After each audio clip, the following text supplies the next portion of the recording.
Hello everyone and welcome back. So this time we're talking about statically indeterminate torsion members. Woo! Because just like with our bars from earlier, there will be torsional members where we can't just solve it only using our equilibrium equations. This won't be enough. So in these cases you're going to have to take the following steps. 1. Write your equilibrium equations. 2. Determine relationships between members and torsions due to geometry. 3. Write out your torque twist equations. And 4. Figure out compatibility equations based on the geometry, and then solve. This is almost the exact same as with our indeterminate sections for bars. It's just instead of having our Flee equation, which we had right here, we have our torque twist equation instead. Now, what kind of situations would I see as indeterminate? And I promise we're going to come back to this. The group problems for this section will be on indeterminate torsion members, so you'll get plenty of experience with this. For today, we're just going to be talking about what kind of situations might have this. Now, there's two very common cases which you'll see in the problems for this section. One is when I have two coaxial members. So maybe I have a solid steel core, and then I have bronze or copper wrapping around that. Or I have a section of my member that has a outer shell with a hollow interior, and then we have a solid axle. There's lots of different sections and ways it can be broken down, but the big thing is that they have the same axis.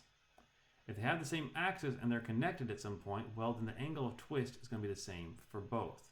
Otherwise they break. They have to be the same, otherwise it doesn't work.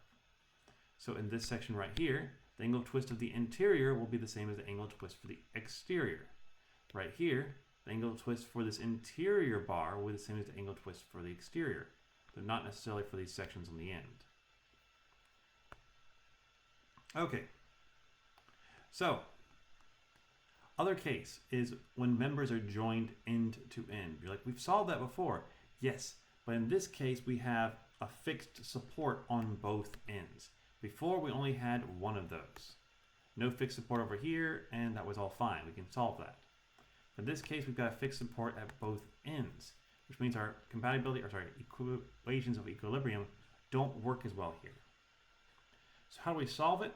Well, we have to realize that usually the sum of all of our angles of twist of all of our sections has to be equal to 0, because it starts at 0 and it ends at 0. Or it'll be a constant if there's some sort of allowed slip, like maybe this one can turn 2 millimeters. Well, then it'll hit the 2 millimeters and then it'll stop. That could be because it's not completely tight. It could be a little bit loose.